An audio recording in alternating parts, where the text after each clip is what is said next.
بجلالك وكمالك نازل عبادك واشرف عبادك أسعد الغرابي والعجم وإمام الطيبة والحرم وترجمان بلسان الكلم ومنبع العلم والحلم والحكمة والحكم أبي القاسم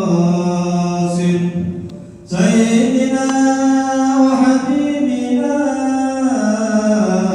وشفينا ومولانا محمد صلى الله عليه وسلم ذي العجرفين يا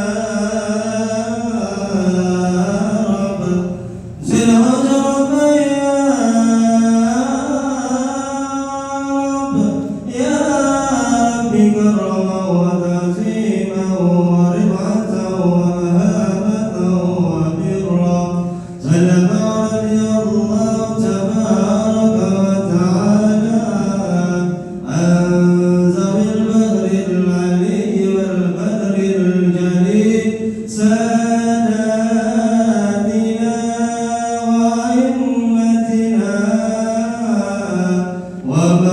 وموالينا أبي بكر وعمر وعثمان وعلي الحسن ثم الحسين وبقية الصحابة وقرابة رسول الله صلى الله عليه وعليهم أجمعين والحمد لله رب العالمين يا رب بالمصطفى بلغ مقاصدنا واغفر لنا ما مضى يا واسع الكرم يا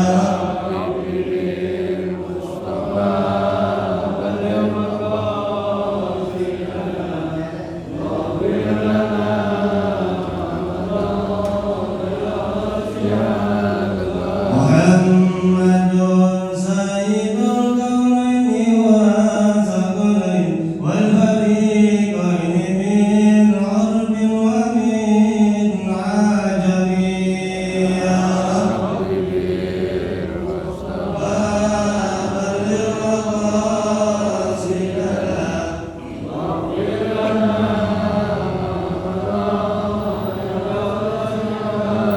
أمينا الآمر الليل فلا أحد أبر في قولنا منه ولا نعمي يا رب للمصطفى بلغ مقاصدنا واغفر لنا ما مضى يا واسع الكرم اللهم صل وسلم وبارك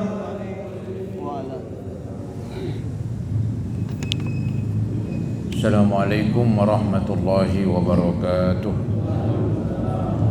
Alhamdulillah wassalatu wassalamu ala ashrafi khalqillah Sayyidina wa maulana Muhammad ibn Abdullah wa ala alihi wa ashabihi wa man tabi'ahu wa nasarahu wa wala wa la hawla wa la quwwata illa billah amma ba'd. Hadirin jamaah Majlis Ta'lim Masjid Al-Inayah yang saya muliakan, khususnya para pengurus, para tokoh masyarakat, para hujjaj dan juga remaja sekalian. Dengan mengucapkan syukur alhamdulillah, malam hari ini sebagaimana biasa di malam Senin kita sempatkan diri kita untuk kembali hadir berkumpul di ruangan Masjid Al-Inayah untuk sama-sama mengisi waktu kita dengan yang terbaik, yaitu mengikuti pengajian. Mudah-mudahan Allah Subhanahu wa taala berkenan melimpahkan kepada kita balasan pahala yang sebesar-besarnya. Semoga dengan kemurahan Allah diampuni kekurangan, kesalahan dan dosa-dosa kita, dan semoga dibukakan pintu ilmu dan pintu hati kita. Amin ya mujibas sa'ilin. Malam hari ini pelajarannya yaitu Al-Qur'anil Karim beserta penjelasannya, ya. Suratul Baqarah, ya. Ayatnya kalau nggak salah yang kemarin ayat 81. Bala man kasaba sayyi'atan wa ahatat bihi khati'atuhu fa ulaika ashabun nar hum fiha khalidun. Saudara, ayat ini dan sebelumnya dan yang seterusnya menerangkan perihal Bani Israel, atau dengan bahasa tenarnya orang-orang Yahudi. Jadi disebut Israel, disebut Yahudi, itu sinonim saudara-saudara, ya. Kalau nggak salah itu kan, kalau Israel itu nama bangsa Israel, ya. Sebetulnya tuh Yahudi salah satu suku dari bangsa Israel itu, ya. Bangsa Israel itu bersuku-suku, kayak kita bangsa Indonesia sukunya banyak, suku Betawi, Jawa, Sunda, begitu. Nah begitu juga Bani Israel merupakan suatu bangsa, keturunan dari Nabi Yakub, ya. Dari Nabi Yakub ini punya anak, nah inilah kepala-kepala suku. Termasuk Nabi Yusuf kan, itu salah satu putra Nabi Yakub, ya. Jadi Nabi Yusuf itu Bani Israel, anak keturunan Nabi Yakub, ya. Nah di antara anak keturunan Nabi Yakub ada suku yang mungkin dulu dia begitu berpengaruh, yaitu suku Yahuda. Yahuda ini adalah anak keturunan Nabi Yakub, ya, kemudian berubah jadi Yahudi, ya. Maka yang terkenal sekarang Yahudi, ya. Jadi Yahudi ini atau Bani Israel dibeberkan keburukan-keburukan mereka di dalam Al-Quran, ya. Karena memang ketika turun ayat Al-Quran itu orang-orang Israel, orang-orang Yahudi memang sangat buruk perangainya. Mereka tidak mau beriman kepada Nabi Muhammad. Semestinya mereka paling dulu beriman, karena merekalah yang Allah beritahu nanti akan datang Nabi terakhir. Namanya demikian, sifatnya demikian. Ada tertulis dalam kitab Taurat, tapi mereka hapus. Mereka ganti yang lain, kemudian mereka ogah beriman, kebangetan begitu. Nabi Muhammad sangat-sangat mengharapkan agar mereka masuk Islam paling dulu, karena paling mengerti. Ajaran Al-Quran dengan ajaran Taurat hampir sama, paling beda-beda lah di dalam masalah furu', masalah cabang-cabang begitu. Tapi masalah pokok ini banyak persamaannya antara agama Nabi Musa dengan agama Nabi Muhammad SAW. Ya kenapa tidak? Karena emang sumbernya satu, sumbernya agama dari Allah Subhanahu wa Ta'ala. Adanya perbedaan-perbedaan demi kemaslahatan masyarakat. Karena masyarakat di zaman Nabi Musa beda dengan masyarakat di zaman Nabi Muhammad. Maka ada perbedaan syariat sedikit-sedikit. Tapi yang pokok-pokok sama. Seperti masalah tauhid, beriman kepada Allah. Sama semua itu. Meyakini Allah Esa, meyakini Allah tidak punya sekutu, meyakini Allah itu berkuasa dan seterusnya. Itu sama, nggak beda sama sekali, ya. Bahkan di dalam syariat pun banyak yang sama. Di kita ada sholat, di Yahudi ada sholat, di kita ada puasa, mereka pun juga demikian, ada zakat, sama semua. Berbakti sama orang tua, sama semua saudara-saudara. Tetapi orang-orang Israel banyak yang membangkang, nggak mau menjalankan agama, di antaranya ogah masuk Islam. Padahal diperintahkan itu, kalau nanti kamu menemui Nabi terakhir, cirinya demikian, hendaklah kamu ikuti dia. Datang itu dia, Nabi Muhammad SAW, mereka malah tidak mau mengikutin, alasannya karena iri hati alias hasad. Mereka ingin tuh Nabi terakhir dari kalangan orang Yahudi, nggak taunya Allah angkat dari kalangan bangsa Arab. Pengangkatan seorang Nabi itu hak mutlak Allah Subhanahu wa Ta'ala. Tapi orang Yahudi pengen ngatur Tuhan, ya, supaya Tuhan mengangkat Nabi terakhir dari bangsa mereka. Ya nggak bisa diatur Tuhan, ya, nggak bisa, ya. Jadi Allah punya hak prerogatif kata orang sekarang, ya. Dia menentukan siapa yang jadi Rasul. Nah, diangkatlah Nabi Muhammad dari bangsa Arab. Maka orang-orang Yahudi, orang-orang Bani Israel iri hati. Akhirnya mereka ogah masuk Islam. Walaupun ditahu Nabi Muhammad itu benar. Itulah keburukan-keburukan mereka, saudara-saudara. Nah, di antara keburukan, perbuatan jelek, ya, keyakinan yang buruk, yang pernah kita ajarkan di sini, yaitu ayat 80 suratul Baqarah. Itu mereka mengatakan kami ini tidak bakalan disentuh oleh siksa neraka walaupun kita punya dosa apa aja, katanya. Seandainya mau disiksa paling beberapa hari. Itu keyakinan mereka itu. Keyakinan turun-temurun adalah kebohongan. Itu hoax kata orang sekarang. Kebohongan menjadi keyakinan. Itu orang Yahudi begitu. Maka tuh orang Yahudi berbuat apa aja. Ya, membunuh orang Palestina, merampas, apa saja dikerjakan. Gitu. Karena mereka seandainya masuk neraka sebentar. Lantaran mereka mengaku bangsa pilihan. Ngakunya begitu, bangsa pilihan. Aneh itu. Ini pengakuan yang tidak ada fakta. Maka nanti Allah balikin, kalau emang benar bahwa kamu itu di neraka hanya sebentar, coba keluarin buktinya. Ya nggak bisa. Wah, orang ini kebohongan. Itu ayat wa qalu lan tamassanan naru illa ayyaman ma'dudah. Qul attakhaztum 'indallahi ahdam falay yukhlifallahu ahdah. Am taquluna 'alallahi ma la ta'lamun. Dan mereka berkata, kami sekali-kali tidak akan disentuh oleh api neraka. Kata mereka tuh, enggak disentuh. Boro-boro dibakar, sentuh aja kagak begitu. Ya, kecuali seandainya disentuh, ya, seapa? Ya, paling selama beberapa hari saja. Ya, itu keyakinan mereka, ila ayyama ma'dudat begitu. Maka Allah balikin, kul, katakan hai Nabi Muhammad, mana buktinya? Ya. Maka tuh diterangkan di sini, katakanlah, Allah perintah nih Nabi Muhammad, bilangin tuh orang Yahudi, sudahkah kamu menerima janji dari Allah? Emang Allah berjanji kalau orang Yahudi masuk neraka paling sebentar? Emang Allah ada janji? Ya. Kalau emang ada janji, Allah tepati. Begitu. Maka keluarkan janji kamu. Begitu. Yang menunjukkan Allah tidak akan menyiksa mereka kecuali sebentar. Ya. Begitu. Ya, sudahkah kamu menerima janji dari Allah sehingga Allah tidak akan memungkiri janjinya tuh? Kalau ada, Allah tepatin. Ya. Ataukah kamu hanya mengatakan terhadap Allah apa yang tidak kamu ketahui, alias mengada-ngada, alias hoax begitu. Itu yang ada. Mereka mengada-ngada aja. Nggak ada tuh bukti sedikit pun dari Taurat atau dari apa. Begitu. Maka Allah balikin ini di ayat 81. Bala man kasaba sayyi'atan wa ahatat bihi khati'atuh faulaika ashabun nar hum fiha khalidun. Bukan demikian. Artinya tidak benar itu keyakinan mereka kalau mereka itu masuk neraka sebentar. Ya. Itu tidak benar. Yang benar bagaimana? Yang benar barang siapa berbuat dosa, khususnya dosa besar, paling besar, yaitu kafir itu.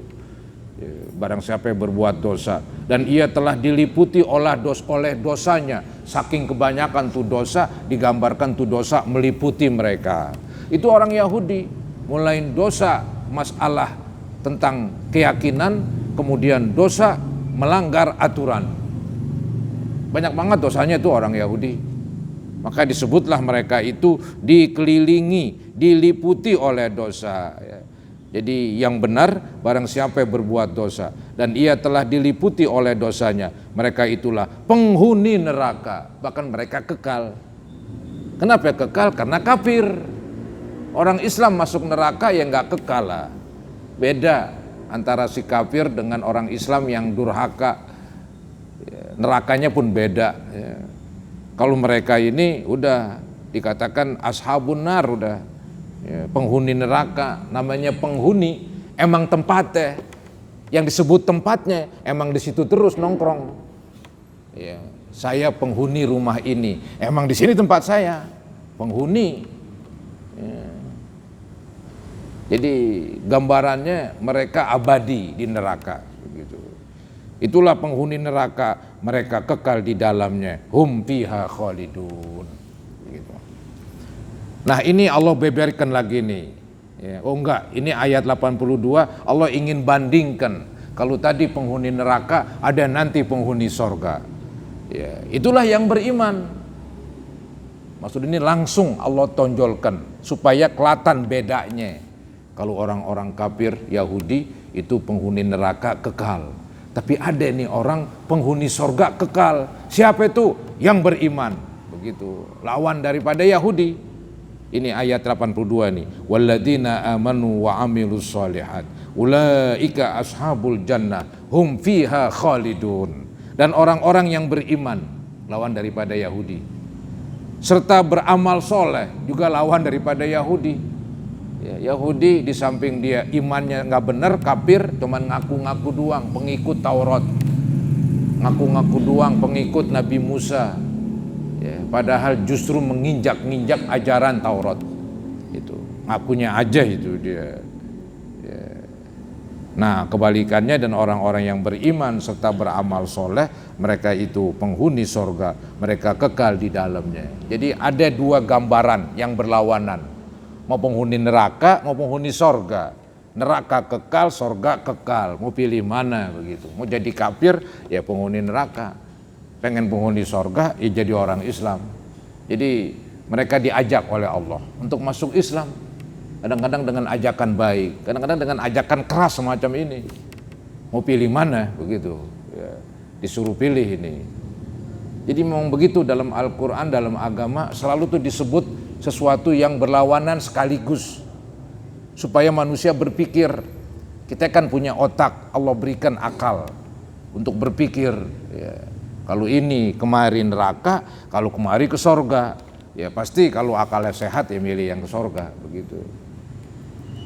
Nah ini digambarkan lagi nih orang-orang Bani Israel alias Yahudi ini, yaitu ayat 83 suratul Baqarah. Wa id akhadna mitsaqa bani Israila la ta'buduna illallah wa bil walidaini ihsana wa dzil qurba wal yatama wal masakin wa qulu lin nasi husna wa aqimus salata wa atuz zakah thumma tawallaitum illa qalilan minkum wa antum mu'ridun. Kalau tadi orang Yahudi melanggar dalam segi pokok agama, sekarang dimelanggar dalam cabang-cabang agama. Ya. Kalau tadi dia orang Yahudi melanggar dalam segi akidah, akidahnya udah nggak benar. Juga syariatnya juga nggak benar.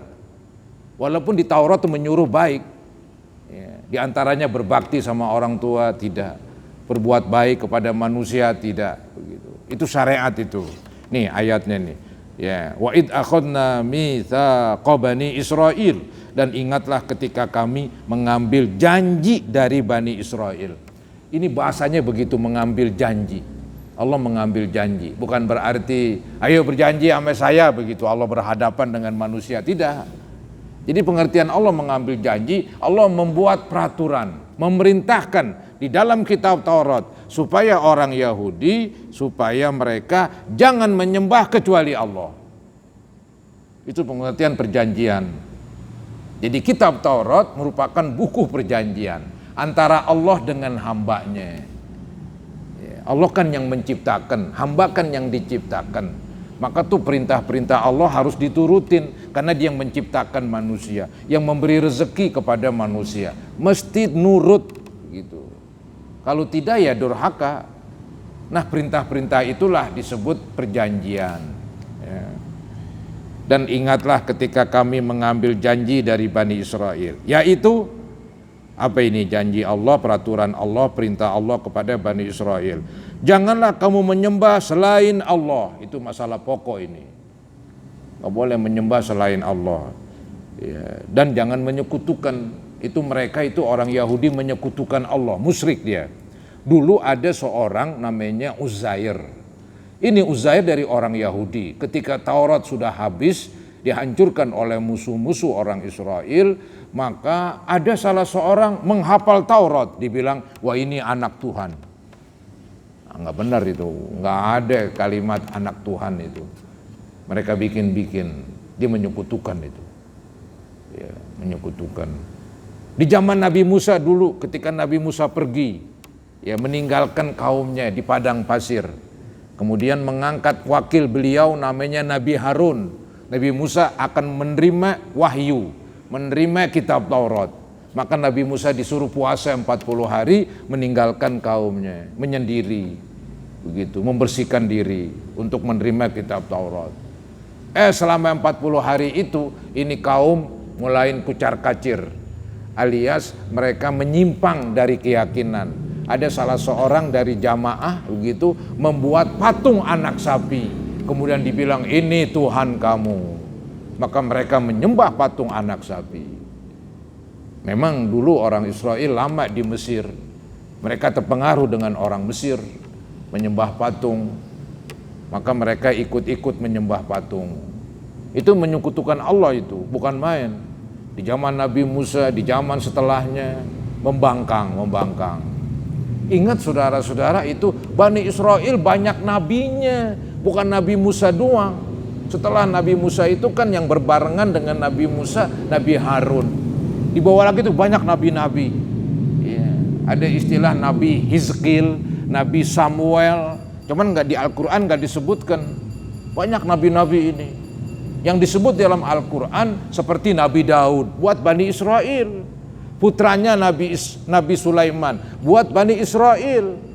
Al-Quran juga menyebut tentang Nabi Yahya, Nabi Zakaria, kalau nggak salah Nabi Ilyasa, ini buat Bani Israel.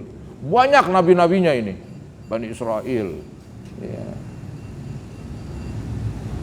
Bukan berarti banyak nabi menjadi mereka mulia, malah itu menunjukkan bahwa mereka bangor-bangor, durhaka begitu. Maka banyak nabinya untuk meluruskan, seperti orang penyakitnya banyak, istilahnya komplikasi apa, maka dokternya banyak, dia spesialis paru-paru nanganin, spesialis jantung nanganin, spesialis tulang nanganin, spesialis darah, semuanya nanganin. Karena ini orang banyak penyakitnya. Orang Yahudi banyak penyakit, maka Allah kirim nabi banyak banget ya, untuk meluruskan. Tapi tetap aja neko-neko, melawan. Tadi dijelaskan ngelawan melulu ya. Jadi Bani Israel banyak nabinya yang Allah utus ya, supaya mereka lurus, tapi tetap aja menyimpang dalam akidah ya. Maka Allah tekankan, janganlah kamu menyembah selain Allah dan berbuat baiklah kepada ibu bapa. Ini sama dalam Islam, birrul walidain ya. Jadi setelah dia masalah akidah, kemudian masalah bermasyarakat. Masyarakat yang paling dekat antara anak dan orang tua. Baru tuh anak disuruh berbakti sama orang tua. Itu sudah merupakan syariat internasional. Bukan syariat Al-Quran dan Nabi Muhammad saja, tapi juga syariat kitab Taurat dan syariat Nabi Musa ya, disuruh menyembah kepada Allah dan disuruh berbuat baik kepada ibu bapa. Tapi ntar apa tuh di ujungnya tuh? Di ujungnya itu ada kalimat wa antum mu'ridun, dan kamu selalu berpaling, nggak melaksanakan. Menyembah kepada Allah di menyimpang, menyembah kepada patung ya. Kemudian disuruh berbakti kepada orang tua, mereka tidak berbakti begitu. Jadi disuruh berbakti, berbuat baik kepada ibu bapa, kaum kerabat ya. Ini yang disebut wabil walidaini ihsana wadil kurba, berbuat baik kepada kedua orang tua, wadil kurba, dan kepada kaum kerabat. Kalau kaum kerabat aja nggak berbuat baik, apalagi sama orang lain, kan begitu kadang-kadang ya. Artinya secara logikanya begitu, sama kerabat aja nggak bener, apalagi sama orang lain nggak beneran lagi ya. Kerabat kan istilahnya orang pikirin banget, darah dagingnya lah begitu. Dia nggak pernah berbuat baik, malah melawan, malah durhaka, apalagi sama orang lain ya. Jadi kepada ibu bapa berbuat baik, kepada kerabat, anak-anak yatim wal yatama wal masakin, dan orang-orang miskin. Ini percis dengan Al-Quran yang menerangkan bahwa ini syariat Nabi Muhammad, tapi juga syariat Nabi Musa. Ya, anak-anak yatim dipelihara. Kalau anak yatim nggak dipelihara, apa jadinya? Anak yatim itu jadi anak jalanan, ya, jadi anak pasar. Akibatnya udah gede jadi preman. Ketika jadi preman, yang susah masyarakat itu sendiri. Kenapa dulu nggak mau urusin? Begitu. Maka tuh anak yatim tanggung jawab masyarakat bersama. Kalau tidak, nanti kamu hai masyarakat yang rugi. Begitu. Susah aman, susah tenang, terjadi tawuran. Begitu. Itu anak yatim tanggung jawab bersama. Tapi sekarang alhamdulillah banyak panti asuhan anak yatim. Di Jakarta juga banyak. Cuman begini lucunya nih ya. Panti asuhan di Jakarta kebanyakan yang tinggal di situ bukan orang Jakarta, orang mana-mana. Orang Betawi ogah. Aduh, repot banget dah. Di ogah tinggal di asrama, di Mawan di rumah. Berat ini saudara-saudara. Ini berat ini, bahaya kalau begini. Yang banyak itu orang luar dari ya daerah-daerah Sunda sana, Cianjur, banyak tuh anak yatim. Ada panti asuhan di Gandaria, kebanyakan mereka orang Betawi, nggak ada orang Jakarta asli. Padahal banyak anak yatim Jakarta asli, ya, diogah di sono. Aduh, ini bahaya ini. Semestinya ya mesti mau. Ini kembali juga kepada ibunya kudunya. Harus bersifat tegas, mestinya begitu. Manusia kalau dilepas saja semaunya dia, ya udah manusia kayak hewan juga, ada buasnya timbul. Ya. Jadi pikirannya itu ya udah bagus lah ketika dewasa nanti. Ya. Jadi mestinya itu anak yatim diurus, itu memang dari dulu itu ayat Quran banyak banget, diantaranya ini. Bahkan katanya ini juga peraturan syariat dari Nabi Musa. Disuruh tuh orang Yahudi untuk berbuat baik kepada kerabat, wal yatama, berbuat baik kepada orang miskin, kepada anak yatim, wal masakin, kepada orang-orang miskin, wa qulu linnasi husna. Serta ucapkanlah kata-kata yang baik kepada manusia. Ajaran agama keren. Berbicaralah yang baik, jangan menyakiti manusia. Jangan ngatain, mencela, nggak boleh. Itu agama Islam. Bahkan agama-agama yang Allah turunkan seperti agama Taurat, agama Nabi Musa. Itu ada ajaran wa qulu linnasi husna. Kalau ngomong yang baik. Begitu. Ini yang diomongin hoax begitu kan, kebohongan melulu. Atau ingin bikin gaduh. Ingin ngadu domba. Usah begitu manusia. Padahal disuruh nih manusia untuk berbicara yang baik. Maka kan ada istilah hadis yang berbunyi aktsaru khata ibni adam fil lisan. Kebanyakan dosa pada manusia di lidah. Sering saya khutbahkan itu biar manusia menyadari. Saya bilang tangan nih belum gaplokin orang, kaki belum nendang, ya, ini belum nyolong, belum ngambil, belum memukul. Ya. Tapi mulut saya udah berapa kalimat yang keluar dari lidah. Begitulah. Maka karena banyak berbicara, banyak dosa. Untuk itulah pandai-pandai rem. Gitu. Harus pakem. Jadikanlah lidah kita di belakang, akal di depan. Pikirin dulu baru ngomong. Jangan ngomong dulu baru pikirin. Itu bagaikan panah udah terlepas dari busurnya. Udah nancep. Mau dicabut lagi, bikin sakit dicabut panah. Ya, udah begini kan. Ya. Maka itulah agama saudara-saudara. Wa qulu linnasi husna. Ya, serta ucapkanlah kata-kata yang baik kepada manusia. Kemudian wa aqimus shalah, tuh sama aja ini dengan Islam. Dirikanlah sholat, mereka ada sholat. Gitu. Wa aqimus shalah wa atuz zakat, dan tunaikan zakat. Konon zakat mereka gede 25%. Lalu seperempatnya, kalau kita 2,5 lah, 5% dan seterusnya itu. Ya, dikit. Ya mungkin ini karena mereka orangnya bangor istilahnya, ngelawan. Akhirnya peraturannya makin keras, ngelawan lagi, makin keras lagi. Begitu. Itu di masa Nabi mereka tukang ngelawan itu. Di masa Nabi Musa, nabi-nabi yang setelah Nabi Musa, akhirnya ya hukumannya makin berat, peraturannya makin susah. Ya.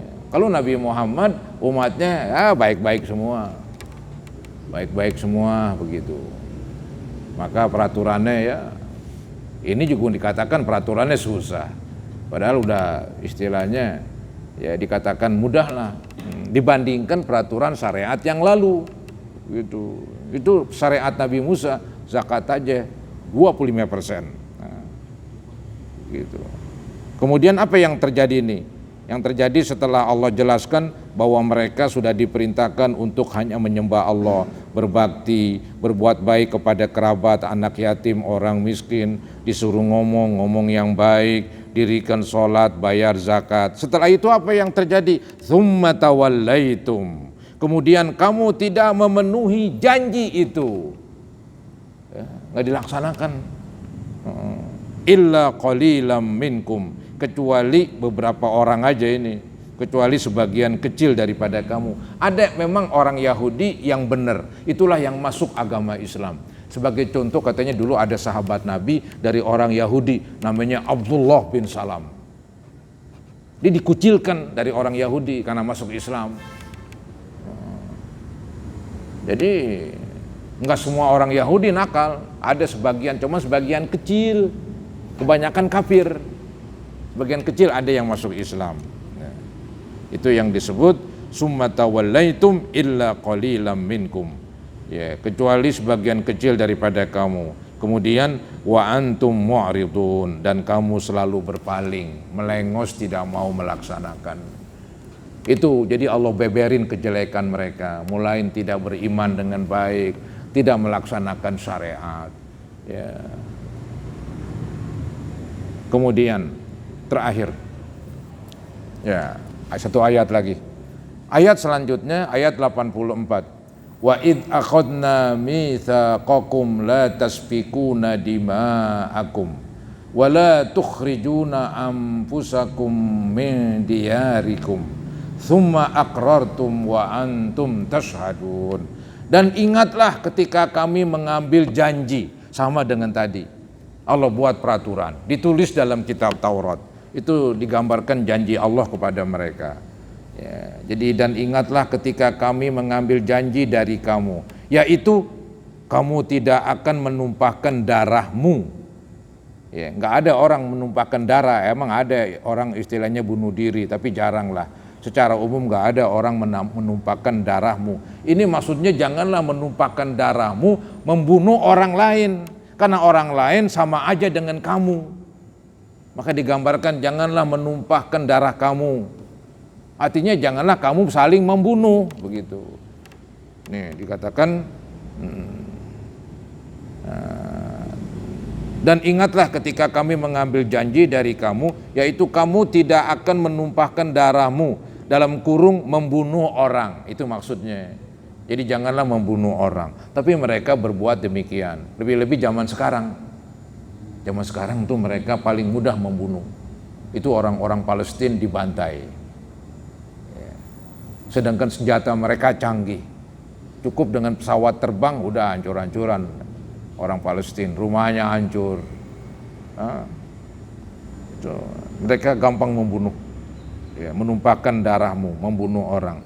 Dan kamu tidak akan mengusir dirimu. Nggak ada orang mengusir dirinya. Yang ada mengusir saudaramu sebangsa. Kadang-kadang tuh orang-orang, tadi kan saya bilang bangsa Israel kan bersuku-suku. Mereka cekcok kadang-kadang. Akhirnya saling mengusir, saling membunuh, dilarang. Ya. Jadi Allah melarang saling membunuh. Sebenarnya sih saling membunuh di antar manusia tuh nggak boleh. Cuma di sini ditekankan tentang orang Yahudi. Di antara orang Yahudi dulu saling membunuh karena mereka bersuku-suku. Sekarang juga bangsa Arab bersuku-suku, bernegara-negara, negara Arab A, B, C, perang. Begitu.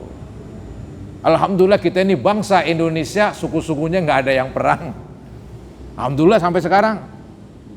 Ya, sampai sekarang saudara-saudara kita lihat ya paling ada riak-riak sedikit lah.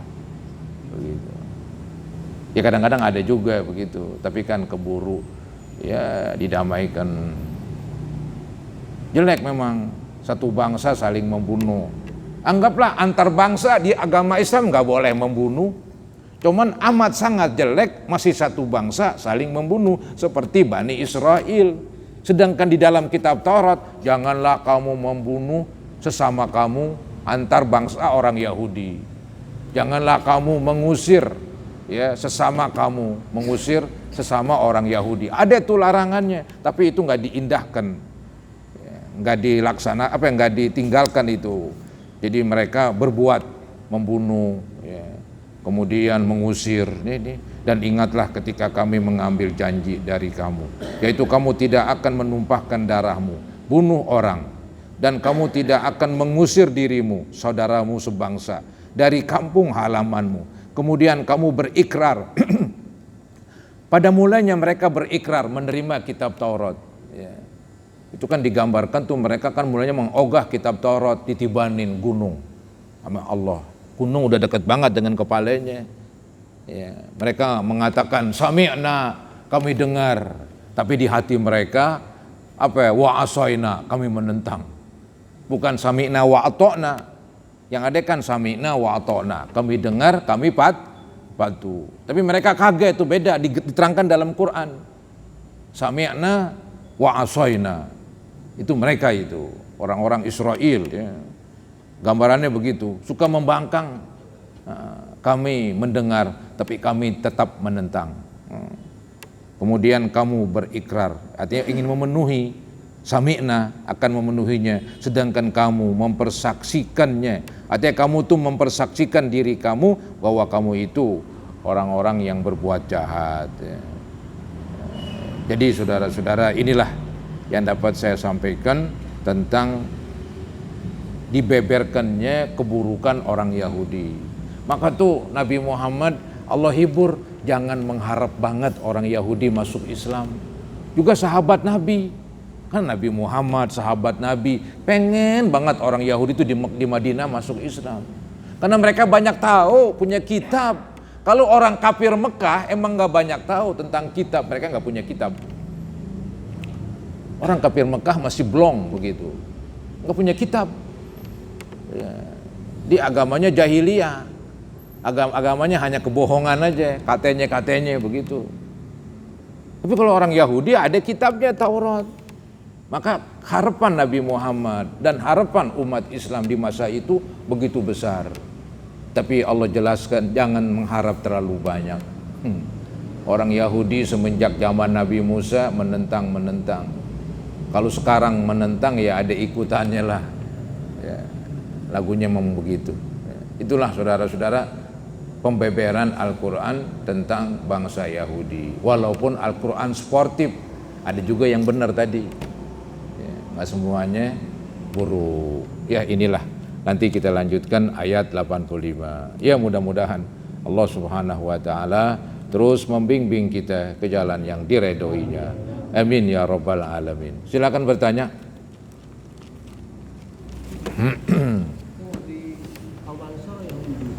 Orang apa? Ansor? Kagak, dia seorang Indonesia, dia Ansor. Dia bagian daripada NU. Ansor yang muhajirin gitu. Oh, sono, saya kira Ansor sini kali. Iya, dia orang Arab, Ansor. Jadi orang Madinah asli. Yahudi ada di Madinah. Iya, jadi begini ya. Kalau orang-orang yang membela Nabi Muhammad yang asli Madinah namanya Ansor. Kalau yang membela Nabi Muhammad dari Mekah namanya muhajirin karena mereka hijrah. Ya. Dulu ini orang Ansor, orang-orang Madinah, dia berinteraksi, ya hidup dengan orang-orang Yahudi di Madinah. Begitu. Ya. Kemudian ketika orang-orang Madinah masuk Islam, Yahudi nggak mau masuk. Nah itu jadi terjadi peperangan. Ya. Akhirnya mereka terusir dari kota Madinah sehingga orang Yahudi bersih dari kota Madinah. Jadi orang Ansor, orang Arab dari asli Madinah. Kalau muhajirin yaitu yang asli Mekah. Yahudi udah ada di Madinah. Udah ada di Madinah, dia udah lama. Kenapa Yahudi udah ada di Madinah? Karena dia ngikutin kitab Taurat. Kitab Taurat menerangkan ciri-ciri Nabi terakhir nanti akan tinggal di kota Madinah. Maka dia tinggal di Madinah, ngarepin banget. Mudah-mudahan di antara kita ada yang jadi Nabi. Nggak taunya dari orang Arab Mekah diangkat. Kesel mereka. Iri hati itu yang membuat kacau itu. Jadi orang Yahudi sejak dulu udah ada itu. Karena ngikutin petunjuk Taurat. Maka apa hubungannya antara orang Yahudi tinggal di Madinah? Padahal Madinah dengan orang Yahudi Palestina jauh. Oh, karena itu tadi kitab Taurat menjelaskan ya, bahwa ciri-ciri Nabi terakhir akan tinggal di kota Madinah. Bahkan beliau wafat di kota Madinah dan dikuburkan di kota Madinah walaupun lahir di kota Mekah. Ya, baik. Ada lagi? Kalau enggak kita akhiri saudara-saudara ya dengan membaca Ummul Quran suratul Fatihah. Kita memohon kepada Allah, mudah-mudahan Allah sampaikan pahalanya kepada ibu bapak kita, kepada guru-guru kita yang berjasa, kepada mertua, kepada istri yang wafat atau anak-anak kita. Semoga Allah ampuni mereka, semoga Allah ampuni kita sekalian. Al-Fatihah ala ma nawaina wa ala ma nawaitum wa ala ma nawal hadirun wa ila hadratin Nabi Rasulillah sallallahu alaihi wasallam. Al-Fatihah. A'udzu billahi minasyaitonir rajim. Bismillah. Alhamdulillahi rabbil alamin arrahmanir rahim maliki yaumiddin iyyaka na'budu wa iyyaka nasta'in ihdinas siratal mustaqim siratal ladzina an'amta 'alaihim ghairil maghdubi 'alaihim waladdallin. Astaghfirullahalazim, astaghfirullahalazim, astaghfirullahalazim. Allahumma salli ala sayyidina Muhammad wa ala sayyidina Muhammad wa sallim tasliman katsira walhamdulillahi rabbil alamin. Allahumma ighfir dzunubana wa dzunuba abaina wa ummahatina wa ajdadina wa jaddatina wa muallimina wa masyayikhina liman lahu haqqun alaina wa li jami'il muslimin wal muslimat wal mu'minina wal mu'minat al ahya'i minhum wal amwat. Rabbana atina fid dunya hasanah wa fil akhirati hasanah wa qina azabannar. Wassallallahu ala sayyidina Muhammadin wa ala alihi wa sahbihi wa sallam. Alhamdulillahi rabbil alamin. Kurang lebihnya mohon maaf. Assalamualaikum warahmatullahi wabarakatuh.